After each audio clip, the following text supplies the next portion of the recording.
Hello students, আজকের আগের দিনের যে অংশটা করিয়েছিলাম তার পরবর্তী পার্ট মানে একই প্রশ্নমালার বাকি অঙ্কগুলো করাচ্ছি।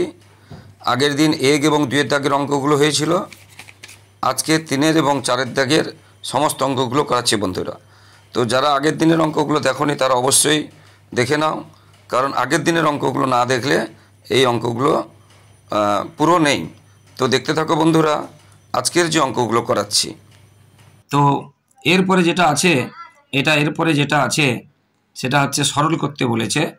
এই যে অঙ্কটা দেখো ভালো করে, এখানে হচ্ছে এটাকে এরকম আকার থাকলে তাকে বলে রেখা বন্ধনী। এর কাজটা সবসময় আগে করতে হবে, বিয়োগ গুণ ভাগ কোনো নিয়ম মানবে না, এটা কাজ আগে করতে হবে। তাহলে এখানে দেখো যে অঙ্কটা আছে, একদম প্রথম বন্ধনীর মধ্যে বিয়োগ আছে আর রেখা বন্ধনী আছে। আগে রেখা বন্ধনীর কাজটা করতে হবে, 12 লাইন। তো এখানে 1/3 1/6 এর 3 এবং 6 এর লসাগু করবো আমরা। 3 এবং 6 এর লসাগু করলে আমরা 3 এবং 6 এর লসাগু করলে আমরা 6 পাবো। বুঝতে পেরেছ? 3 এবং 6 এর লসাগু করলে আমরা 6 পাবো, একদম সহজ। এটা হলো, তাহলে লসাগু করলাম মানে এইটার কাজ আগে করতে হবে। ভগ্নাংশের বিয়োগ যোগ বিয়োগ তোমরা সবাই জানো। এটা 3 আর 6 লসাগু 6 হলো। 6কে 3 দিয়ে ভাগ করলে 2, 2কে 1 দিয়ে গুণ করলে 2, 6কে 6 দিয়ে ভাগ করলে 1, 1কে 1 দিয়ে গুণ করলে 1। এবার 2 থেকে 1 গেলে 1। বুঝতে পেরেছ? এটা হয়ে গেল। এবার আবার 1-এর 2 আর 1-এর 6 এর মধ্যে এই যে প্রথম বন্ধনীর কাজ, যত সময় একটা সংখ্যা হয় তত সময় বন্ধনী উঠবে না। আবার এটার কাজ হবে, এটাও সেরকম 2 আর 6 লসাগু হবে 6, 2 আর 6 লসাগু 6 হয়, 3 আর 6 লসাগু 6 হয়, 6 হলো। এবারে সেই লসাগুকে আগের মতো 2 দিয়ে ভাগ করলে 3, 3কে 1 দিয়ে গুণ করলে 3, 6কে 6 দিয়ে ভাগ করলে 1, এটা থাকলো। এবার 3 থেকে 1 গেলে 2, একটা সংখ্যা হয়ে গেছে 2 এর 6, এই জন্য প্রথম বন্ধনী আর থাকলো না। এবারে একটা জিনিস এখানে ভালো করে দেখো, এই বন্ধনীর সামনে একটা চিহ্ন আছে, এই বন্ধনীর সামনে একটা চিহ্ন আছে, কিন্তু এই বন্ধনীর সামনে চিহ্ন নেই, মানে এটা গুণ বা এর চিহ্ন বলতে পারো, গুণ বা এর চিহ্ন। বুঝতে পেরেছ?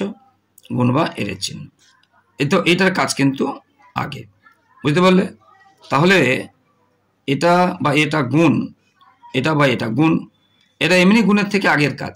এটা এর বলতে পারো, বা এটার উপরে গুণ নিচে গুণ, 1 × 2 বাই 2 × 6 এরকম লিখতে পারি। মানে এই কাজটা বন্ধনীর আগে যদি চিহ্ন না থাকে, এই কাজটা ভাগের থেকেও কাজ আগে হবে। হয়ে গেল। এবার এটা কেটে দিলাম, তাহলে 1/6। আবার এটা দেখো 2 - 1/6, মানে 2 এর নিচে 1 আছে ধরে নেব, ঠিক আছে, 1 আছে ধরে নেব। আবার এটা লসাগু হবে, বা দেখেছো তো লসাগু, 6কে 1 দিয়ে ভাগ করলে 2, 2কে 6কে এই যে 6কে 1 দিয়ে ভাগ করলে 6, তাকে 2 দিয়ে গুণ 12, তাহলে এটা হলো। এবার এই ভাগ চিহ্নটা গুণ চিহ্ন দিয়ে উল্টে যায়, 11 6টা হয়ে গেল 6 এর 11, 2 আর 3 এর 6 যতটা পারি কাটাকাটি করব, তাহলে 3 এর 11, এটা আবার বিয়োগ হবে। সরল করে এটা আছে বিয়োগ, ভগ্নাংশে বিয়োগ। আর 1 থাকলে আমরা এটাকে ডাইরেক্ট এখানে এরকম করতে পারি। দেখে না, এই যত থাকবে নিচে সেটা 1 উপরে উঠে যাবে, 1 × সেটা, মানে 11 × 11 -3 8-এর 3, এটা হয়ে গেল উত্তর। মোস্ট ইম্পর্টেন্ট আছে, এই সরলটা খুব ইম্পর্টেন্ট আছে। এরপরে যেটা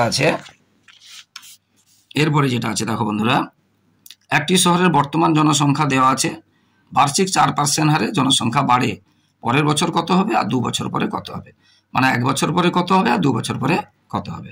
4% করে বেড়েছে আর এতজন দেওয়া আছে।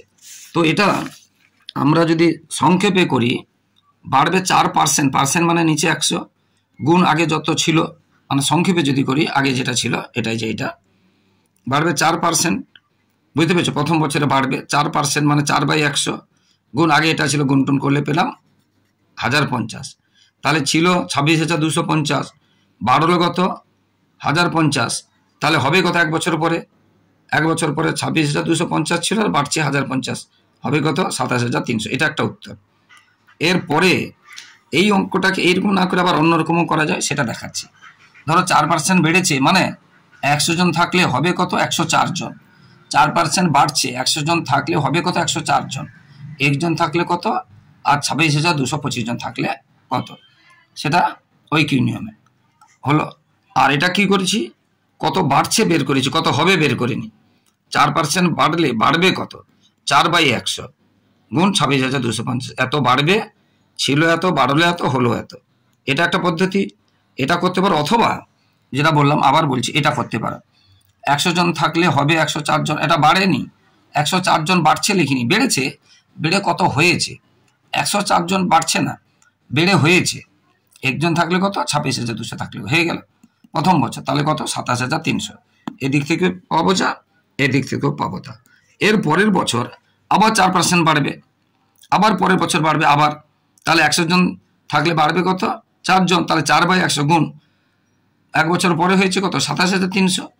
প্রথমে ছিল যেটা আলাদা, প্রথমে ছিল 26,250, 1 বছর পর 27,300 হয়েছে। তাহলে আবার কত বাড়বে? দেখলাম 1092। তাহলে ছিল কত? 27,300। দ্বিতীয় বছরে বাড়ছে কত? 1092। তাহলে দ্বিতীয় বছর শেষে হবে কত? এ দুটো যোগ করতে হবে, এটাই উত্তর। তাহলে দুটো উত্তর, এই একটা উত্তর আর এই একটা উত্তর। বুঝতে পেরেছো? ভীষণ ভীষণ ইম্পর্টেন্ট আছে অঙ্ক। এরপরে এই ছবির পরিসীমা চেয়েছে। দেখো এটা এটা এটা এটা দেওয়া আছে 4 করে, এগুলো সব বইতে দেওয়া আছে, কোনটা কত দেওয়া আছে। তাহলে পরিসীমা মানে সবগুলো যোগ করবো। দেখো আমি যদি এখান থেকে করি, এটা 22, তারপরে 4, তারপরে 9, তারপরে 11, তারপরে আবার 9, আবার 4, আবার 22, আবার 4, আবার 9, আবার 11, আবার 9, আবার 4। তাহলে এতগুলো যোগ করলে হবে তার পরিসীমা। অর্থাৎ একদম এখান থেকে শুরু করে এই এলাম 22, এই এলাম 4, এই এলাম 9, এই এলাম 11, এই এলাম 9, 4, 22, 4, 9, 11, 9, 4, এতগুলো যোগ করতে হবে। বুঝতে পেরেছ? এবারে পঞ্চভুজাকার পিরামিডের তল সংখ্যা, প্রান্তকীয় শীর্ষবিন্দু সংখ্যা কত? পঞ্চভুজাকার পিরামিড, বুঝতে পেরেছ? পঞ্চভুজাকার পিরামিড মানে ছবিটা এরকম হবে, ভূমিটা এই যে 1, 2, 3, 4, 5 আর এটা শীর্ষবিন্দু, এরকম ছবিটা হবে। বুঝতে পেরেছো? তল কি হয়? তল আর শীর্ষবিন্দু সমান হয়। ভূমি যটা থাকে, ভূমি 5টা, তার সাথে 1 যোগ করতে হবে, এটা তল এবং শীর্ষবিন্দু সেম হবে। আর প্রান্ত কি বা বাহু, ভূমি যটা থাকবে তার সাথে আবার তত যোগ করতে হবে। ভূমি 5 বলেছে, 5 যোগ করতে হবে। তাহলে পঞ্চভুজ বলে বলছে 5 + 5। যদি এটা ত্রিভুজ বলতো এটা 3 + 3 হতো। চতুর্ভুজ বলে 4 + 4 হতো, এইভাবে হবে। এটা চতুর্ভুজ বলে 4 + 1 হতো, এইভাবে হবে। শীর্ষবিন্দু আর তল বের করতে হয়, যতগুলো বাহু বলবে তত +1, আর প্রান্ত কি বলবে, যতগুলো বাহু বলবে তার সাথে আবার তত যোগ করতে হবে। বুঝতে পেরেছো? তাহলে তল হবে পঞ্চভুজাকৃতি, ভূমি হলে 6টি, প্রান্তে কি হবে 10টি, শীর্ষবিন্দু হবে 6টি। এবারে যেটা বলেছে, এবারে বলেছে শঙ্কু ড্যাশটি সমতল, ড্যাশটি বক্রতল, শঙ্কুর শীর্ষবিন্দু ড্যাশটি। শঙ্কুটা আগে দেখো কেমন হয়। শঙ্কু, এটা শঙ্কু, শঙ্কুর এই যে নিচের দিকটা সমতল, আর এটা হচ্ছে বক্রতল। ধরো বরের টোপর, এই বরের টোপর এই দিকটা কি হয়, পরপর বেঁকে বেঁকে একটা জায়গা হয়েছে, তাহলে এটা বক্রতল। আর শীর্ষবিন্দু একটা, তাহলে বক্রতল একটা, সমতল একটা, শীর্ষবিন্দু একটা।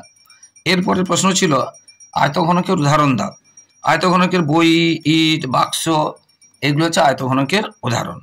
আর ঘনকের উদাহরণ হলে লুডোর ছক্কা, ঘনকের উদাহরণ বলে লুডোর ছক্কা। এবং প্রশ্ন ছিল এটাতে প্রশ্ন ছিল আয়তঘনকের উদাহরণ দাও আর ঘনকের তল কয়টি। ঘনকের তল কয়টি? ঘনকের তল 6টি, আয়তঘনকের তলও 6টি।